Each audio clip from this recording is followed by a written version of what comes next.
There we go. That's perfect. Should I be naked? Should I get naked? If you want. If you want.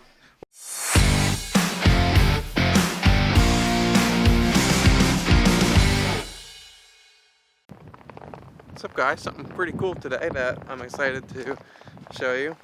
I'm at my friend's house. Guys. This is Paul. Hey guys, welcome. So something pretty cool that I'm excited to share.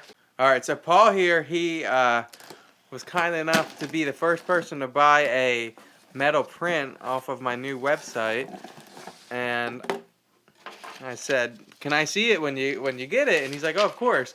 So he actually wants me to have to sign it too. So we're just checking how this website packs everything, and if they do a good job, then that's good. If they don't, I will know to outsource them. So far, so good. Everything looks well protected. I'm gonna actually turn his light off here. I like how it's wrapped. Yeah, they definitely did a pretty good job of protecting it. So, Paul, what would you like about this picture the most? I like because this is where we park our boat in the winters. Uh-huh. This was the first place I came when I came to Kodiak. Was the first place I ever stayed. Was right there, and that's the sunset that we get here. It's just amazing. Yeah. So good job catching it. And what's funny is I actually wasn't even expecting a nice sunset that night. My friend called, and I was like, I'm like driving. I'm like, it's not looking that good. Dude, then I noticed with the drone that the sunset's reflecting in the water, and that's why I love drones. You get some weird angles that we don't think you have. Yeah. And pretty good stuff. So I mean, you be honest. Are you happy with the quality? Very happy. Okay. Very happy. Very nice. This is my hometown in Oregon.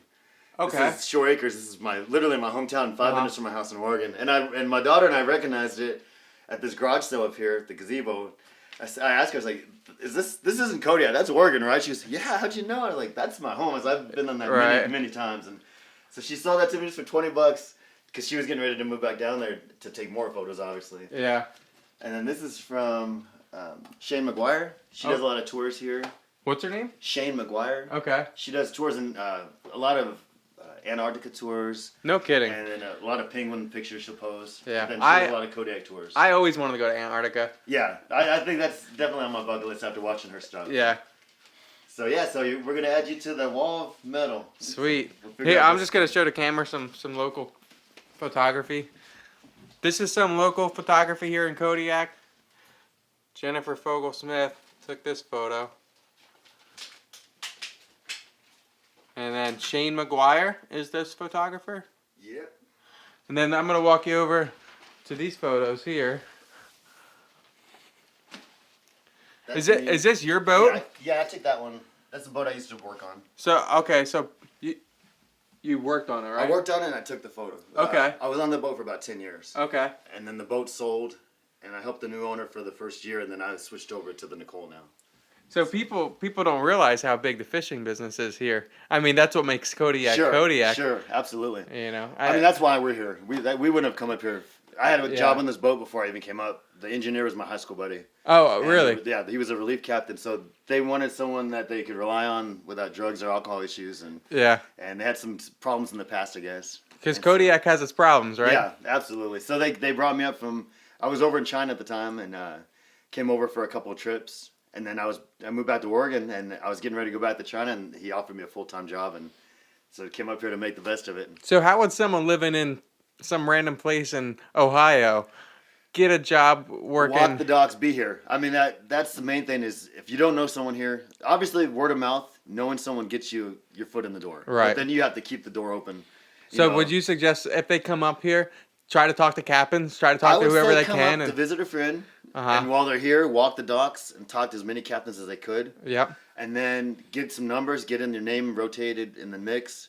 And then when a job comes open, if they remember you, if they have a good image of you, a good memory of you, it'll click. Okay, what about that one kid from Ohio or whatever? You know, that's how it happens. Because I was over in China. I came over to fill in for a month for a guy that wanted a holiday, and then the skipper knew I could. Number one, I could handle it. Number two, that I wasn't like a cancer's. You know, I was a good Joe with everyone on the boat, and then just that you can do the physical work mentally and physically. You can handle the tough load. job, but good money, right?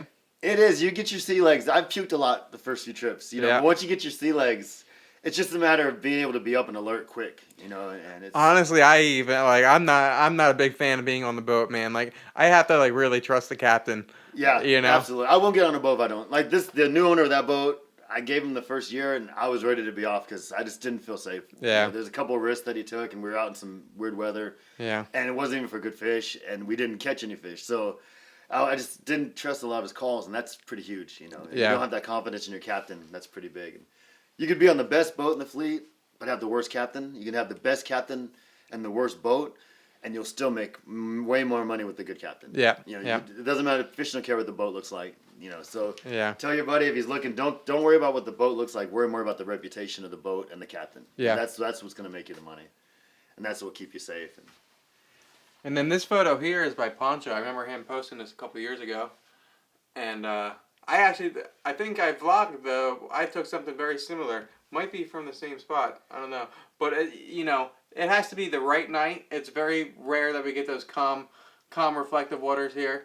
Especially these days. Like this one, I flipped that one upside down when I posted it. Did you? Yeah, and saw how many people could catch it or not because it was such a calm day. I'm like, oh look, it's so rare for calm weather. Yeah, like there's this one, there's this one, there's that one. Show them what you sell. Yeah, they're teethers here. It's all silicone-based teethers. Hold on, let me. Our main 3/8 things are the narwhal, the dinosaur, the hippo, and we just added a penguin this week. And we do silicone straws as well. That's pretty cool, and you can find him on Amazon or SmileyMia.com. It's been a lot of fun, and the penguin we just released it's really taken off, and it's a design for kids that suck on their fingers. It blocks their fingers like a little mitten. Oh, really? And it's a really cool little design. So how'd you get into that? It was my old secretary from the golf company I worked for. When I moved back to the States, she started working for this baby teether company, and it grew so big, and they were turning down so many companies that wanted to do business with them that she realized, okay, if we had another business on the side, we could just hand the ones they said no to off to that one, and it would kind of be like having a little backup company to what she was doing. And we were just kind of joking about it at first, and then we started really thinking about it, and then we just started to do it.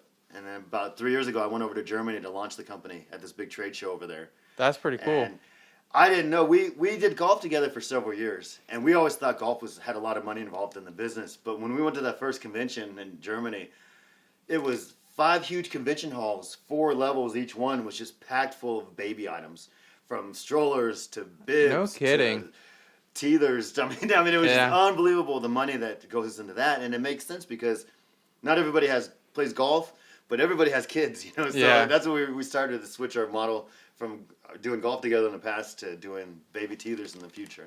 That's pretty cool. And it started because we both had kids. We both started our own families, and we didn't like the products out there, so we just made our own. Instead of complaining about it, we just shut up and put up, and that's what we did. So, and you were saying that Amazon, when you started selling on Amazon, how long did that take you to get officially? To become an official store, we had to get our brand registered and everything. It took about 2 years. Jeez. Just to get it. So that way we're protected. Amazon can't copy our products. We can always have a little brand protection with them. Yeah. And already we have 2 companies try to copy us, and we were protected right away. So it's helped a lot. You know? That's pretty cool. It was worth being a little patient. When you have a good product, it's worth being patient to get that coverage for yourself. This is going to be the very first thing I ever sign, I think. Well, photography-wise. You think gold is it? I don't know. I was just going to see. What do you guys think? Gold or silver? Good choice. Comment below. So I agree. I'm thinking the gold might pop out a little. All right, let me do some signature practices here. Yeah, see which one feels better. Silver might feel better. Dude, I just think you should know what my signature looks like, man. Your signature is your signature. That's my signature. Yeah, that's perfect. Is that all right with you? That's perfect. Okay. That's perfect. Look, guys, this is my signature here, so don't judge me. I mean, were you not supposed to see that? It says Calvin Klein. Yeah. All right. Let's do bottom left corner. Okay. Is that the theme here? That seems to be kind of a theme-ish. Okay. I'm nervous. Don't mess it up. I'm nervous, man. There you go. We're good. Wait. Hey, it looks good. We're good. There we go. Works good. This is my signature. Official.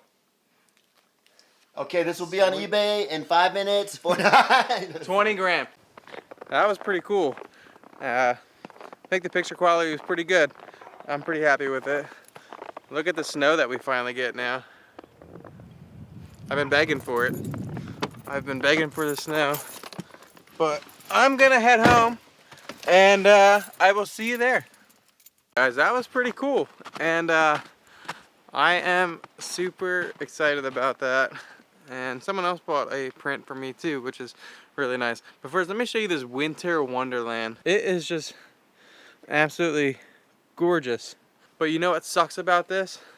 Is it's getting dark. So there's not much we can do photo-wise. Can it snow like in the daytime? Like on a weekend when I have time off? Anyway, I'm getting in the house now.